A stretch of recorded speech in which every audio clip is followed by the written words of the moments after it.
नमस्कार दोस्तों, मैं हूं स्वस्तिक सराफ और आज का जो हमारा टॉपिक है वो है why India is not purchasing F-35 from America.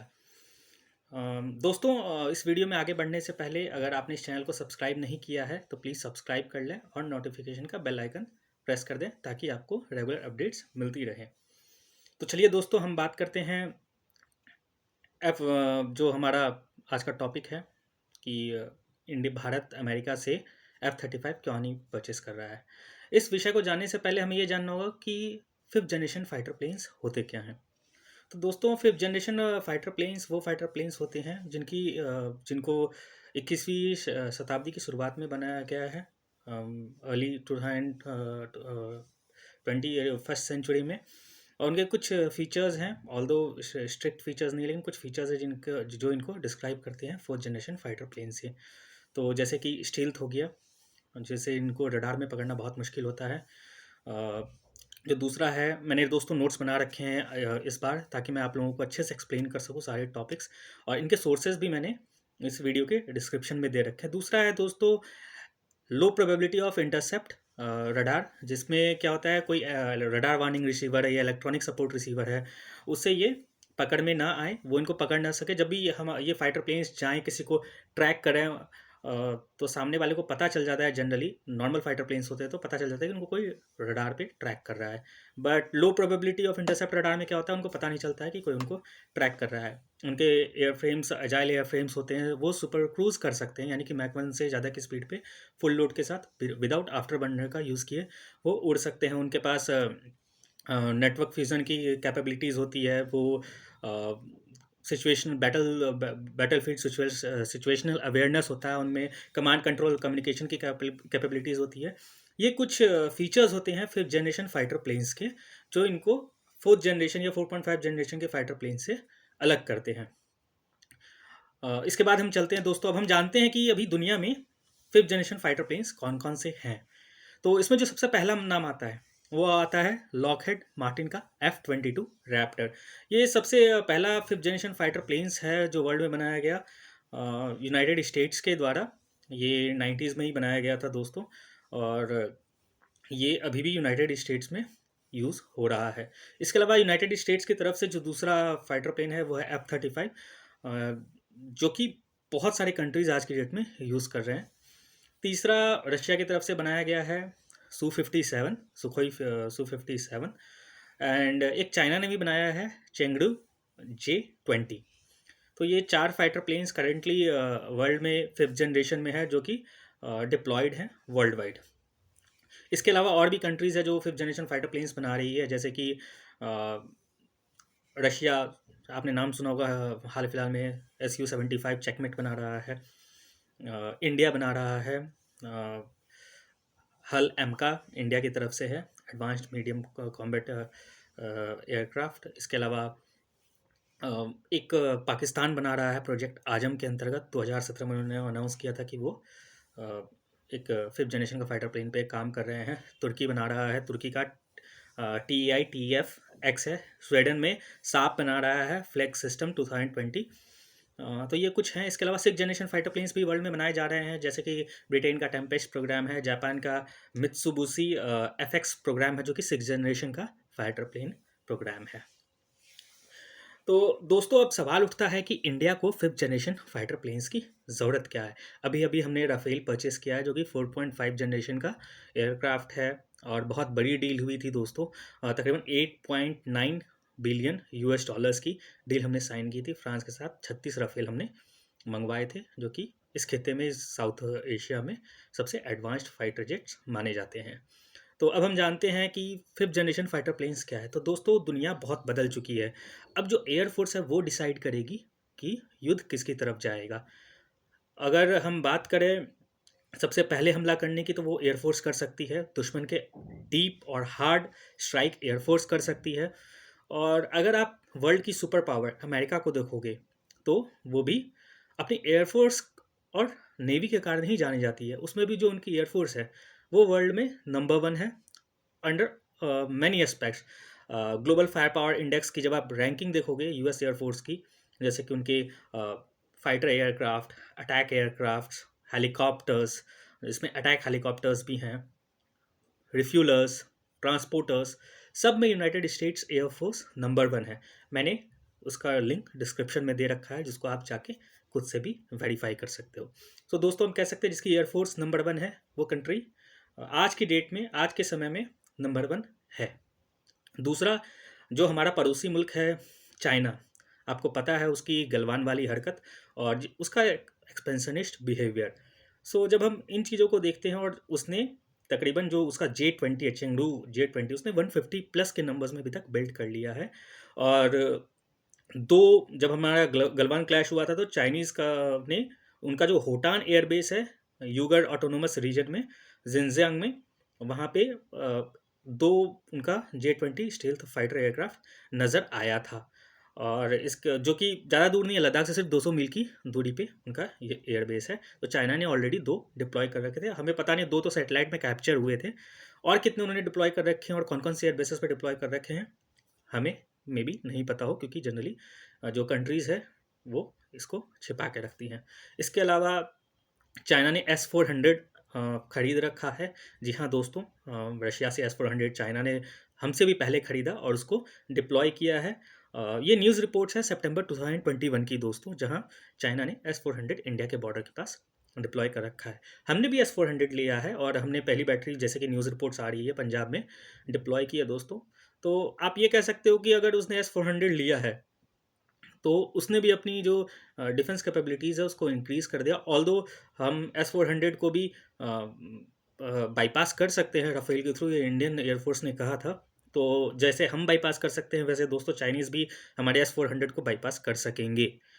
आप ये अगर ये मान के चल रहे हो कि आपके S-400 को कोई बाईपास नहीं कर सकता है, चाइना या पाकिस्तान, तो ये एक गलतफहमी होगी जिसमें हम जी रहे हैं। जैसे हम दूसरों को बाईपास कर सकते हैं उनके टेक्नोलॉजीज़ को, वैसे ही वो भी हमारी S-400 को बाईपास कर सकते हैं। ऑब्वियसली हमें इसलिए हमें अलग अलग लेयर्स की, डिफेंस लेयर्स की ज़रूरत पड़ती है। अब ये मैं इसमें डिटेल्स में नहीं जाऊँगा। तो तीसरा रीज़न मैंने आपको बताया S-400। चौथा, फिफ्थ जनरेशन फाइटर प्लेन्स का इस्तेमाल हम पाकिस्तान की या चाइना की मिलिट्री इंस्टॉलेशन से, न्यूक्लियर इंस्टॉलेशंस को डिस्ट्रॉय करने में यूज़ कर सकते हैं। जैसे कि अभी आप हाल फिलहाल में न्यूज़ में सुन रहे होंगे, इजराइल ने ईरान को अभी धमकी दी है कि वो उसके जो न्यूक्लियर इंस्टॉलेशंस हैं उस पर अटैक कर देगा। और ये धमकी वो F-35 के दम पे ही दे रहा है दोस्तों। जो उसके पास F-35 है, फिफ्थ जनरेशन का फाइटर प्लेन, जो उसने यूएस से खरीदा था। 50 F-35 उसने यूएस से खरीदे थे एट $7.2 बिलियन। हाँ जी, हमने 36 खरीदे थे 8.9 बिलियन डॉलर्स में, US डॉलर्स में, और उन्होंने $7.2 बिलियन में 50 F-35 फाइटर प्लेन्स खरीद लिए, और अब वो ईरान को धमकी दे रहा है। इसके अलावा दोस्तों, इजराइल ने ये भी क्लेम किया था कि वो दुनिया में पहली कंट्री है जिसने F-35 को कॉम्बैट में इस्तेमाल किया। बाकायदा उसने सीरिया में इसको इस्तेमाल किया है, और तकरीबन तकरीबन 100 एंटी एयरक्राफ्ट मिसाइल दागी गई थी F-35 के अगेंस्ट में, जिससे कि कोई नुकसान नहीं पहुंचा F-35 को। इसका भी लिंक मैंने डिस्क्रिप्शन में दे रखा है दोस्तों, जिसको आप वेरीफाई कर सकते हो। तो 4 रीजंस हैं। आपकी एयरफोर्स नंबर 1 होनी चाहिए, तभी आप जीत सकते हो। दूसरा रीज़न है चाइना के पास J20 है, जो फिफ्थ जनरेशन फाइटर प्लेन है, उसने इंडिया के बॉर्डर पर डिप्लॉय कर रखा है। थर्ड, चाइना के पास भी S-400 है, जिससे कि हमें धोखा देने के लिए, जिसे पार करने के लिए हमें F-35 की ज़रूरत पड़ेगी। ये मे नॉट भी काम कर सकता है, बट स्टिल हमें इस पॉइंट को नहीं छोड़ना चाहिए। चौथा, फिफ्थ जनरेशन फाइटर प्लेन्स के थ्रू आप दुश्मन की टेरिटरी में घुस के डीप स्ट्राइक कर सकते हो बिना उनको पता चले। अब दोस्तों हम आते हैं वाई F-35 फाइटर प्लेन्स। हम F-35 फाइटर प्लेन्स ही क्यों खरीदने की बात कर रहे हैं? क्यों आप न्यूज़ में ये नहीं सुनते हो कि F-22 या Su-57 भारत अमेरिका से खरीदेगा या खरीदना चाहता है, या जो हमारे डिफेंस एक्सपर्ट्स हैं वो और किसी प्लेन्स की बात क्यों नहीं करते हैं? तो चलिए हम दोस्तों, हम एक एक करके जो मैंने आपको 4 फिफ्थ जनरेशन फाइटर प्लेन्स के बारे में बताया था जो अभी वर्ल्ड में अवेलेबल हैं, उनके बारे में हम समझते हैं, फिर आपको अपने आप पता चल जाएगा कि हम F-35 की बात क्यों कर रहे हैं।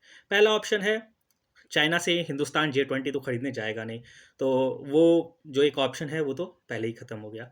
जो दूसरा ऑप्शन है रशिया का Su-57, तो दोस्तों हमने रशिया के साथ पाक FGFA प्रोग्राम के तहत Su-57 का एक मॉडिफाइड 2 सीटर वर्जन भी बना रहे थे, जिसमें तकरीबन 43 के करीब इम्प्रूवमेंट्स थी। हम 250 के करीब ये FGFA फाइटर प्लेन्स खरीदने वाले थे, 250 हम खरीदते, 250 रशियंस खरीदते at a cost of $25 billion, जैसे कि $100 मिलियन पर एयरक्राफ्ट की कीमत होती है। मगर फिर न्यूज़ आई कि रशिया ने अपने परचेज कम कर दिया, वो 250 प्लेन्स नहीं खरीदेगा। इसके अलावा दोस्तों जो इंजन था, जो सैटर्न AL-31 इंजन था, इसके अंदर Su-57 के अंदर जो यूज़ हो रहा था वो वही इंजन है दोस्तों जो हमारे Su-30 MKI में या Su-35 में यूज़ हो रहा है। इसीलिए इंडिया 2018 में इंडिया ने कह दिया कि वो इस डील से अलग हो रहा है। और फिर इसके अलावा इंडिया खुद के भी एमगा प्रोग्राम पे काम कर रहा था, 5th जनरेशन फाइटर प्लेन पे, जो कि एक्चुअली 5th जनरेशन नहीं 5.5 जनरेशन कहा जा रहा है फाइटर प्लेन होगा, जिसमें 6th जनरेशन की टेक्नोलॉजीज़ भी लाइक जो लेज़र वेपन्स होते हैं, इलेक्ट्रोमैग्नेटिक वेपन्स होते हैं, वो भी शायद इंस्टॉल करे इंडिया इनमें, तो लेज़र वेपन्स मेनली, तो इसीलिए इंडिया इस प्रोग्राम से अलग हो गया। तो 2 फाइटर प्लेन्स ऐसे ही इस लिस्ट से हट गए। तीसरा हमारा बचता है F-22 रैप्टर। सो दोस्तों F-22 रैप्टर सबसे पहला 5th जनरेशन फाइटर प्लेन्स था, जो कि कहा जाता है कि F-35 से भी ज़्यादा एडवांस है। मगर दोस्तों F-22 जो रैप्टर है वो 1998 में यूएस ने एक लॉ पास किया था, जिसमें वो ये फाइटर जेट किसी और कंट्री को नहीं दे सकता है। अदरवाइज जापान ने, ऑस्ट्रेलिया ने और इजराइल ने F-22 रैप्टर की डिमांड की थी अमेरिका से। उन्होंने बहुत स्ट्रांगली डिमांड की थी, और आप जानते हो ये जो कंट्रीज़ है ये अमेरिका के एलाइज हैं, क्लोज तरीन उनके एलाइज हैं। तो F-22 भी आपको नहीं मिलेगा, जब वो उनके क्लोज तरीन एलाइज को नहीं मिला तो आपको कहाँ से देंगे। तो हमारे पास एक ही ऑप्शन बचता है F-35 का, जो कि एडवांस्ड भी है, वर्ल्ड वाइड कई सारी कंट्रीज़ भी खरीद रही हैं। इसलिए मैं कह रहा हूँ कि F-35 की सब बात करते हैं, जितने डिफेंस एक्सपर्ट्स हैं इंडिया में वो F-35 की बात करते हैं कि भारत ने F-35 नहीं खरीदा या खरीदा, ये जो भी मुद्दा होता है उसके इर्द गिर्द ही आपस में बातचीत होती है। अब हमने इतने सारे प्रोग्राम्स निकाले, हम कहते हैं कि हम प्लेन्स खरीदेंगे, अभी हमने 125 फाइटर प्लेन्स खरीदने का दूसरा एक और प्रोग्राम निकाल रखा है। तो कभी आपने ये नहीं सुना होगा कि यूनाइटेड स्टेट्स ने अपना F-35 इंडिया को ऑफ़र किया हो। आपने ये जो सुना होगा कि F-16 को F-21 बना के उन्होंने इंडिया को ऑफ़र कर दिया है। तो लेकिन F-35 को यूएस ने कभी ऑफ़र नहीं किया इंडिया को। ये एक सच्चाई है दोस्तों, इसको हमारे डिफेंस एक्सपर्ट्स को बताना चाहिए लोगों को। और क्यों? क्योंकि रीजंस मैं अब लिस्ट डाउन करता हूँ, उसके 3 कारण मैंने नोट डाउन किए हैं। पहला तो ये एडवांस टेक्नोलॉजी है, जिसको वो अमेरिका, जैसे कि मैंने बताया, वो क्लोज इन एलाइज को ही देता है, तो ये बहुत एडवांस टेक्नोलॉजी है F-35, जो कि वो इंडिया को ऑफर नहीं करना चाहता। दूसरा जो कारण है कि हिंदुस्तान रशिया के बहुत क्लोज है, एक रशिया का पार्टनर है, सो इसीलिए एडवांस टेक्नोलॉजी वैसे भी यूएस शेयर नहीं करेगा इंडिया के साथ। जैसे कि आपको पता होगा हिंदुस्तान ने APA टाइप, पोसाइडन, अपाचे और MH-60R मल्टी रोल हेलीकॉप्टर्स खरीदे थे, लेकिन इनमें जो कम्युनिकेशन का था, सेंसिटिव कम्युनिकेशन टेक्नोलॉजीज या सेंसिटिव टेक्नोलॉजीज थी, बहुत सारी इसमें नहीं लगी थी। ये तो 3 एग्रीमेंट्स जो बेसिक एग्रीमेंट्स थे यूनाइटेड स्टेट्स के साथ, जिसको हम लेमुआ कहते हैं, logistics exchange memorandum of agreement, जिसके थ्रू हम एक दूसरे के बेसिस यूज़ कर सकते हैं, शिप्स को रिपेयर कर सकते हैं, रिप्लेनिश कर सकते हैं। तो ये एग्रीमेंट हमने साइन किया था। इसके बाद हमने यूएस के साथ साइन किया कॉमकासा, जो communications compatibility and security agreement था। इससे transfer of communication security equipment United states से इंडिया को ईजी हो गया, और एक दूसरे की फोर्सेस के साथ फिर वो इंटरऑपरेबल हो सकते हैं। तो ये हमने एग्रीमेंट साइन किया था। इसके अलावा था basic exchange and cooperation agreement. इससे रियल टाइम जो एक्सेस था अमेरिकन जियो स्पेशल इंटेलिजेंस का, जिससे कि हम सैटेलाइट मिसाइल्स या आर्म ड्रोन्स को हम प्रिसीजन स्ट्राइक्स के लिए यूज़ कर सकते हैं। ये 3 एग्रीमेंट्स, लेमुआ, कॉमकासा और बेका, ये 3 हमने बेसिक एग्रीमेंट साइन किए थे। जिसके बाद यूएस हमारे साथ कुछ एडवांस कम्युनिकेशन टेक्नोलॉजीज़ हमारे साथ शेयर करने को तैयार हुआ, और उसके बाद जो हमारी नई P-8I एयरक्राफ्ट आए उनमें ये टेक्नोलॉजीज़ लगी हुई थी, लेकिन इससे पहले वाले में नहीं लगी थी दोस्तों। तो आप इससे समझ जाओ कि यूएस अपनी टेक्नोलॉजीज़ को लेके कितना सेंसिटिव है। तीसरा, S-400 मिसाइल डिफेंस सिस्टम जो भारत ने रशिया से परचेज़ किया। जी हाँ दोस्तों, हिंदुस्तान ने जो S-400 रशिया से परचेज़ किया है, ये बहुत बड़ा कारण है। आपको पता होगा यूनाइटेड स्टेट्स ने तुर्की को दिसंबर 2020 में काटसा के अंदर बैन कर दिया था। CAATSA countering America's adversaries act through countering America's adversaries through sanctions act है, जो यूएस की पार्लियामेंट ने पास किया था। सो दोस्तों, इसके अंतर्गत जैसे ही तुर्की ने डिप्लॉय किया S-400 रशिया से खरीद के, अमेरिका ने उस पर सैंक्शंस लगा दिए। तो आपने भी S-400 परचेस किया है। अभी तक सैंक्शंस की एज सच बातचीत नहीं हुई कि सैंक्शंस आप पे लगेगा कि नहीं लगेगा, लेकिन यूनाइटेड स्टेट्स इंडिया को मना कर रहा है परचेस करने से। तो अगर अब आपने S-400 खरीद लिया है, तो आप ये कैसे मान सकते हो कि यूनाइटेड स्टेट्स आपको वही F-35 दे देगा, जबकि तुर्की तो उस प्रोग्राम में शामिल था, F-35 के प्रोग्राम में शामिल था। फिर भी जो डील थी उसको अमेरिका ने कैंसिल कर दिया, और जो F-35 देने थे उनको रोक दिया, तुर्की को नहीं दिया। तो इसलिए अमेरिका ने आपको अभी तक F-35 ऑफर नहीं किया है, और नियर फ्यूचर में वो आपको ऑफर करेगा भी नहीं, क्योंकि अब आपके पास S-400 है। अब S-400 का मैं थोड़ा सा और एक्सप्लेन कर देता हूँ। S-400 से अमेरिका को ये दिक्कत है कि उसकी जो टेक्नोलॉजीज़ है, F-35 की सेंसिटिव टेक्नोलॉजीज़ है, वो शायद रशिया के हाथ में लग जाए। प्लस S-400 कहीं उसको ट्रैक कर रहा हो और ये बात साबित हो जाए, तो और उसको कहीं इंडिया ने टेस्टिंग की या प्रैक्टिस की मार गिराने की F-35 को उसके थ्रू ट्रेनिंग एक्सरसाइज के दौरान, तो इससे वर्ल्ड वाइड जो F-35 की मार्केट है वो डाउन हो जाएगी। लोगों को पता चल जाएगा कि S-400 कितना एडवांस है। अगर अभी F-35 को काउंटर नहीं किया जा सकता, S-400 से हम मान लेते हैं नहीं किया जा सकता है, तो भी अगर एक ही देश के पास ये दोनों टेक्नोलॉजीज होंगी, तो वो इसको टेस्टिंग करके कोई ना कोई रास्ता निकाल ही लेगा, खासकर हिंदुस्तान जैसा देश। इसीलिए अमेरिका आपको F-35 ऑफर नहीं करता है। अब एक सवाल ये आता है कि हिंदुस्तान क्यों नहीं बोलता अमेरिका को कि वो उसको F-35 दे। हिंदुस्तान भी हो सकता है उन्होंने आगे से नहीं बोला, लेकिन हम भी तो जाके बोल सकते हैं हमें आपके F-35 चाहिए, लेकिन हिंदुस्तान भी उनको ये नहीं बोलता कि हमें आप अपना F-35 दो। इसके मैंने 4 कारण हैं जो लिस्ट डाउन किए हैं। जो सबसे पहला कारण है वो है कि जो एयर टू एयर रिफ्यूलिंग है वो बहुत मुश्किल है। हमारे पास इल्यूजन IL 78 विमान है, 6 विमान हैं जो कि कॉम्पैटिबल नहीं है F-35 के साथ। इसका मतलब ये है कि अगर आप F-35 परचेस करते हो, यानी कॉम्बैट रेडियस कम होती है, तो इसमें कभी हम और डिटेल्ड में जाएंगे दोस्तों। इसराइल से रिलेटेड भी एक ये न्यूज़ है, अगर आप जानना चाहते हैं तो कमेंट बॉक्स में ज़रूर लिखें। सो जो इल्यूजन, हमें नए टैंकर फ्लीट की ज़रूरत पड़ेगी इन F-35 को अगर हम अमेरिका से परचेस करते हैं तो। दूसरा, इंडिया का जो integrated air command and control system है, ये ज़्यादातर जो रडार्स हैं या जो भी हमने कस्टमाइज डेटा लिंक्स वगैरह जो बना रखे हैं, वो या तो इंडियन ऑरिजिन के हैं, रशियन ऑरिजिन के हैं। तो ये भी कॉम्पैटिबल नहीं है F-35 के साथ, ठीक है। तो इसलिए आप ये कह सकते हो कि इसको परचेस करना मतलब अपने इन सारे सिस्टम्स को रिप्लेस करना, या फिर इन सिस्टम्स को अलग यूज़ करना और F-35 को अलग यूज़ करना। पता चला कि किसी दिन आपने अपने ही रडार से अपने प्लेन को गिरा दिया, तो वो भी दिक्कत हो जाएगी। वो भी इंसिडेंट आपको हेलीकॉप्टर वाला याद ही होगा दोस्तों। तो वो मजाक का विषय नहीं है, वो भी हमारे लिए बहुत इंपॉर्टेंट है, इसीलिए हम F-35 परचेज़ नहीं कर रहे हैं। जो तीसरा कारण है, जो ह्यूज कॉस्ट, इस एयरक्राफ्ट को ख़रीदना तो ह्यूज कॉस्ट नहीं, लेकिन इसकी मेंटेनेंस बहुत ज़्यादा ह्यूज है। इसको मेंटेन करके रखना बहुत कॉस्टली है। बिलियंस ऑफ डॉलर्स एयरक्राफ्ट को मेंटेन करने में लग जाएंगे इसके लाइफ टाइम में। एयरक्राफ्ट के इंजन को रेगुलरली बदलना पड़ता है, चाहे वो कैसा भी एयरक्राफ्ट हो। पेंट्स को चेंज करना पड़ता है, रेगुलरली पेंट करना पड़ता है। तो उनकी मेंटेनेंस बहुत ज़्यादा कॉस्टली होती है as compare to other aircraft. Plus इनका यूटिलाइजेशन भी उतना ज़्यादा नहीं हो सकता जैसे कि आप दूसरे एयरक्राफ्ट को कर सकते हो। ये ज़्यादा मिसाइल्स कैरी नहीं कर सकती हैं, और अगर ये ज़्यादा मिसाइल्स या बॉम्ब्स अगर आप इस पर कैरी करोगे इनके एक्सटर्नल एरिया में, विंग्स वगैरह में, तो फिर इसके स्टील्थ पे असर पड़ता है, कॉम्प्रोमाइज़ हो जाती है। जो चौथा कारण है, और इससे बड़ा कोई कारण हो नहीं सकता, अगर आपने F-35 परचेस किया, इसका मतलब है आप अपने आप को अमेरिका के हाथ में दे रहे हो, अपनी सिक्योरिटी को अमेरिका के हाथ में दे रहे हो। आपको पता होगा यूएई ने F-35 की जो डील थी, $23 बिलियन की डील थी, उसको कैंसिल कर दिया यूनाइटेड स्टेट्स के साथ, क्योंकि यूनाइटेड स्टेट्स ने बहुत सारे टर्म्स एंड कंडीशंस इम्पोज कर रखे हैं। टर्म्स एंड कंडीशंस लगा रहे थे उन पे, यूएई पे, ताकि वो चाइनीज़ के हाथों में इससे रिलेटेड कोई भी सेंसिटिव टेक्नोलॉजीज न जाए। और वो इतने ज़्यादा हार्श टर्म्स एंड कंडीशंस थे कि यूएई ने अल्टीमेटली बैकआउट कर लिया है इस डील से।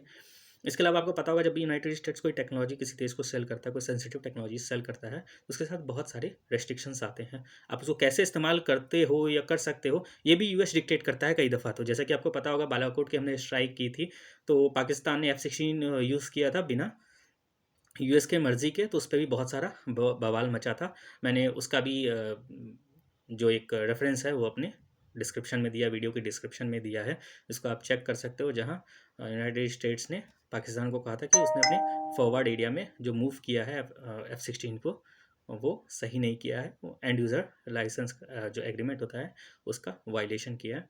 सो दोस्तों, अब आप देखो तो आपके पास अगर F-35 है और उसका इस्तेमाल आप अटैक के लिए नहीं कर सकते, अपनी मर्ज़ी से उसका इस्तेमाल नहीं कर सकते हो, तो ये भी एक गलत चीज़ हो जाएगी कि आप खुद की रक्षा नहीं कर सकते हो या आप दूसरे पे अटैक नहीं कर सकते हो अपने ही प्लेन से, जिसके लिए आपने पैसे दिए हैं वो भी इतने सारे। तो ये भी एक बहुत बड़ी मुश्किल की चीज़ है, इसीलिए हिंदुस्तान अमेरिका से F-35 नहीं माँगता। दोस्तों, ये मेरा मानना है, ये 4 पॉइंट्स हैं जिसको मैंने आइडेंटिफ़ाई किया। अगर आपको लगता है इसके अलावा भी कोई और कारण है, तो प्लीज़ कमेंट बॉक्स में लिखिए। और अगर आप चाहते हो कि मैं किसी और टॉपिक पे वीडियो बनाऊँ, तो प्लीज़ मुझे ये भी बताइए।